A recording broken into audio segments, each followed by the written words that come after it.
This is Wildcat Dojo Conversations. Welcome back to Wildcat Dojo Conversations. I'm still your host, Sensei Michelle, and today I am with Sensei Jackie. Hi, everybody. We lost Landon for the second time. Actually, that's because we're recording on the same day, but hey, who's figuring that out? And he's off having fun, but he's being replaced by Sensei Bernadette, a very fine person, a black belt in her own right, and a student of Sensei Jackie's. Say hi. Hi, Sensei Michelle. Hi, Sensei Jackie. It's very nice to be here this evening. And we're so glad to have you here. Thank you. I'm excited. So am I. We're continuing our discussion of the Guidelines for Self-Analysis. That is a page out of Peter Urban's book. Just in case you didn't listen to the last episode, you can see it on our webpage at Wildcat Dojo, and then click the Wildcat Dojo Conversations link.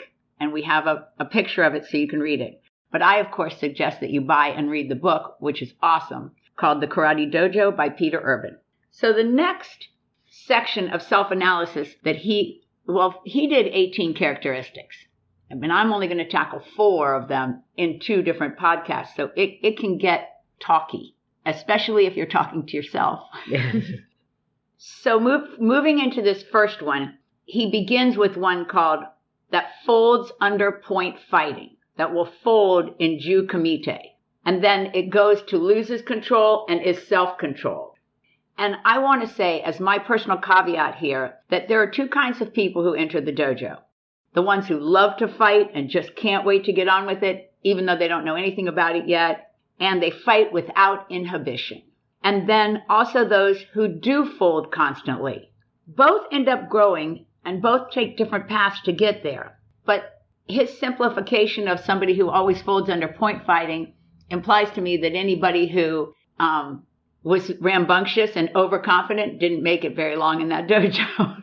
I wonder if that's true. I wonder if that is true. Plus the intimidation factor. Peter Urban was such a strong fighter that I would think that most beginners would have folded just by his aura, his energy. I don't know. Maybe somebody will let us know how it was back in the day. Oh, huh? I'd love to know. Anyway, my experience with this transition alludes to the need to compartmentalize emotion. Emotions is the thing that makes you overreact in spontaneous situations. And I think even when we were in the last episode, we did discuss a little bit about Ju Kumite, which is soft sparring or controlled sparring or point sparring. It is not knockout karate. That's what it is not. But sometimes somebody hits somebody a little hard, and sometimes somebody hits somebody a little accurately on the cheekbone or something, and it gives you a sting. And there can be an anger component or a I hope my eyes don't tear up component to it, right? Something that flares up inside you and you didn't even know it was coming. All of those things are distractions. And he doesn't mention distractions when he has his chart of folding, losing control, and then gaining self-control, which we did that whole podcast on self-control, so we don't need to stay on this that long. But it all stems on learning to control the distractions that your brain wants to jump to in kind of like a trip hammer, right? This then trips that thought and you get distracted over in that thought. Meanwhile, that person's hitting you again. I can remember so clearly, I was a purple belt. It was outside. We were fighting in the dark, but I mean, it wasn't dark because there was the moon out and stuff.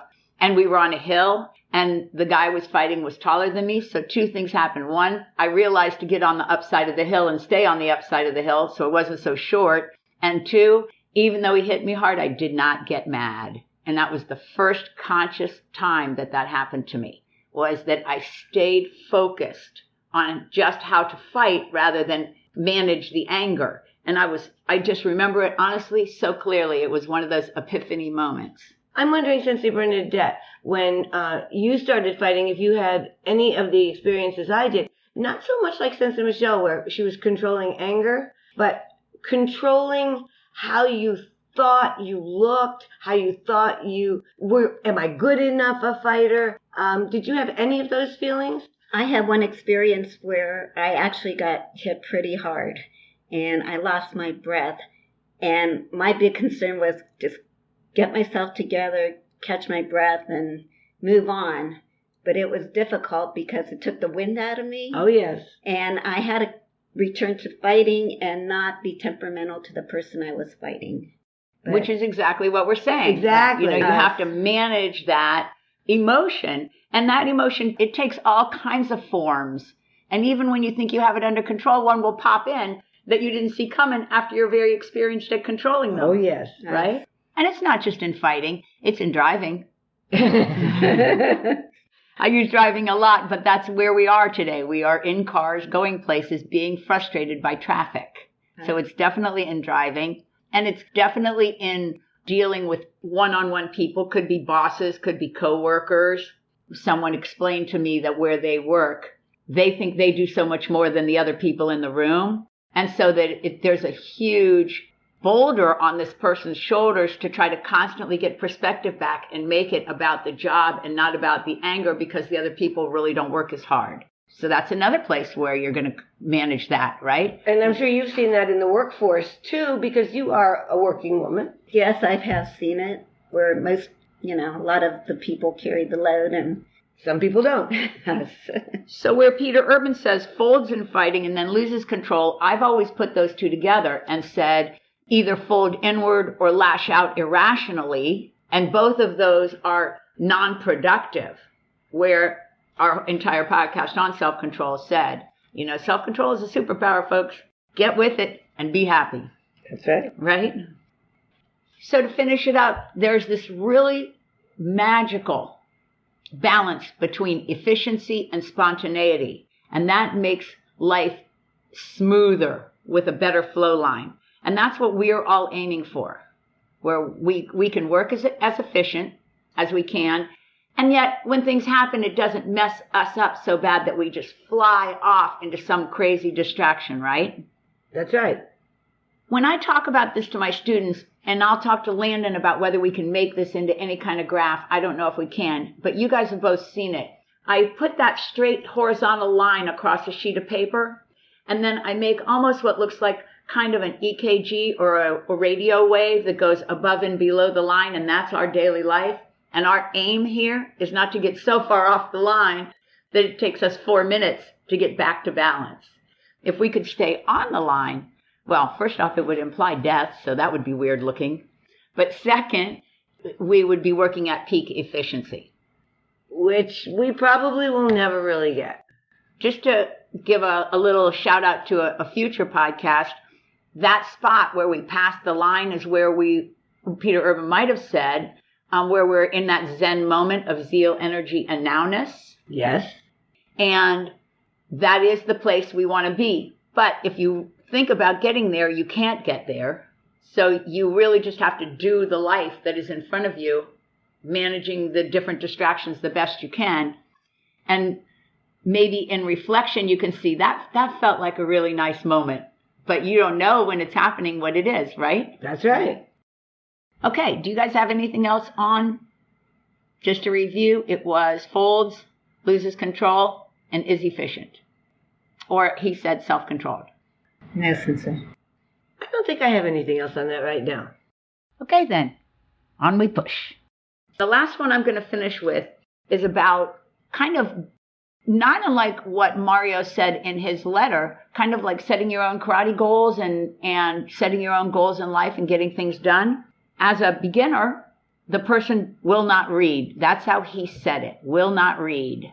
I think with the advent of Google, people do read more, but not necessarily the best sources.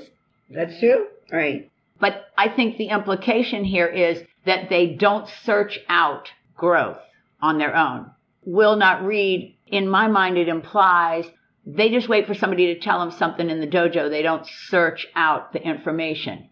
And when he wrote this book, searching out information, you actually had to go to a library or to a newspaper. You didn't have Google screens to pop up in front of you. Exactly. Right.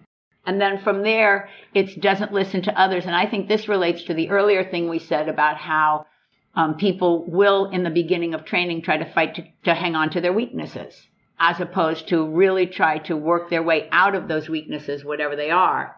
For example, when a Karate teacher speaks to a student. The student's job is to say the word us, which we did a podcast on already, so you can search that out on your own. And the implication from that word is, I'm going to listen to what you say, sensei, and I'm going to see how that fits into my life. But oftentimes when you're talking to a beginning student, they will discuss why that won't work for them. It's like an automatic no comes right out of their mouth. Exactly. Door shut. And that's 18 months? That might go on? For an adult? Okay. All right, but don't be mean. 18 months is long enough. Okay. That's when we can start to open the door. And I do think this relates to a lot of the other podcasts because, like we were saying in the character one about being honest with yourself, it's tricky. It's tricky business. Yes. To do that. And probably not as much laughter as I would like in this particular moment of this particular podcast because I see all serious faces, folks. When I'm looking around, I'm seeing all serious faces. Where he starts with will not read, and then he also writes, even as the person begins to grow, doesn't listen to others. And thinking that because you're at whatever part of karate you are, you know, and that you don't have to listen to others, although there is a wealth to be learned by listening to others. And that's where he finishes off with, learns from everything. And I think that's really the one that I love that line, learns from everything. I have a story that a high school teacher told me. That he was walking down a street in Fort Lauderdale, Florida one day, and he watched in high school for me was a long time ago, and he watched a homeless man walking out of an alley, and when the man got to the edge of the alley in the street, he stopped, he turned around, and he tucked in his shirt before he came out onto the sidewalk.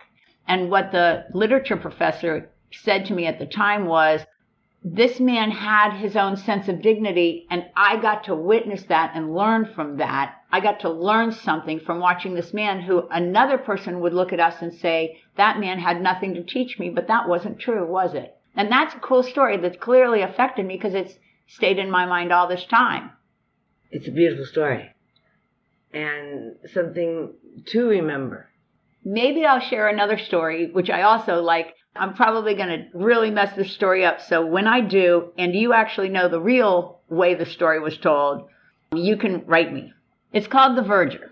From what I understand, and you know what, Jackie? Search that for me, Verger. A verger was a person who worked in a church collecting the tins with the contributions in it and putting them in. Is that true? Do you know that? That's oh, true. See, Bernadette knows. I don't know what it is. I'm hoping that's what it is. Okay. Maybe she doesn't know. Sensei Jackie's going to check that out for me. And this is an old story. It was told to me when I was in high school, but it's an old story from Renaissance times. They changed the rules in the church, and in order to be a verger, you had to be able to write your name. So he couldn't read or write, so he lost his job. So he was heartbroken. Can you imagine the devastation? And he's walking down the street, and he's really wanting to smoke a cigarette, and there's no tobacco shop, so he scrounges up a few dollars and he opens a tobacco shop. And when he goes to the bank to deal in the money, he writes an X because he doesn't read or write. And then he opens another one and another one and another one. And finally, one day he's at the bank and he's quite wealthy. The banker sees him write an X for his name. And he says, you don't know how to read or write? Oh, my God, what would you have been if you could read or write? And with a really sad face, the man says, a verger. I know, now all of our hearts are like, oh, my God. It's a cool story because the whole point of the story is that there's something there for people to learn from.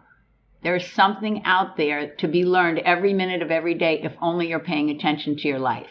All right, what's it say on the computer screen? That the verger is a church caretaker or attendant. Oh, okay. I wasn't too far off, so yay. I don't know the background on the story. I only know it was told to me in an English lit class one day, and it stayed in my head, which is really weird because if you know me, then you know I have no memory. I have the worst memory in the world. I write every single thing down. Do you? Do you guys write most things down? Yes. In the past couple of years, yes. Yes, I write everything down, and I'm the queen of Post-it notes. So I've always been this way. I've always been a forgetter. But interestingly, what you do remember goes to learns from everything. Well, it's interesting the selective things that my mind held all these decades later, right? I wonder if we all have that kind of selective memory. Oh, I'm sure we do. I'm positive that we do. So I really like this chart, and I really like this one that says learns from everything. And let's just play a quick round robin of an unexpected place where you might learn something. And I'm going to go an animated film. Right? You could learn something from an animated film. You sure could. Going to get your oil changed. I bet you could meet somebody interesting, or even you had a cool mechanic who was going to talk to you about the inner workings. Who tells you what's going on, or shows you. Yeah. I had no idea what a hub bearing was until I had my oil changed last week. TMI, but okay. I'm happy to report that I still don't know what a hub bearing is, but I suspect it's some sort of a little ball in the hub. I don't know, but it's $500 to have it changed, so I'm not sure exactly how it works. It is, of course, within the wheel. I thought of one, and it's not a very happy thought, but either a doctor's office or a hospital. Okay. Or through sickness, you learn a lot. Yeah, you do. That isn't a very happy one. No. Well, but it can be. If you get well. If you get well, right. Yeah. Oh my God, that was so sick. Okay, I'm going to just jump ship completely and say I learned from that sitcom, The Big Bang Theory, what Schrodinger's cat was. I had never heard of Schrodinger's cat, so I didn't know what it was. And I'm just going to say, if you don't know what it is, Google it, because it'll come right up for you. And I'm not going to even begin to spell Schrodinger, but that's just one thing out of one stupid daily sit-around-watch thing that you do when you're going brain dead, and yet I learned something really interesting from it. I'm trying to think of any other cool examples.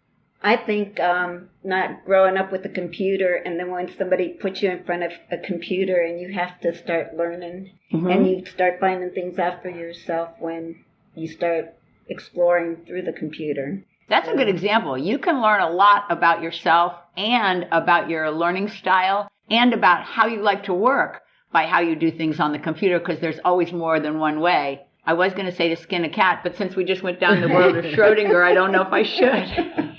Oh my God. All right, guys. This actually turned out to be a lot of fun, didn't it? Yes, it did. And always the takeaway is the same. We have control only over ourselves, not over the things that happen in our lives. We all want you to look up the chart either on our webpage or get the book, The Karate Dojo.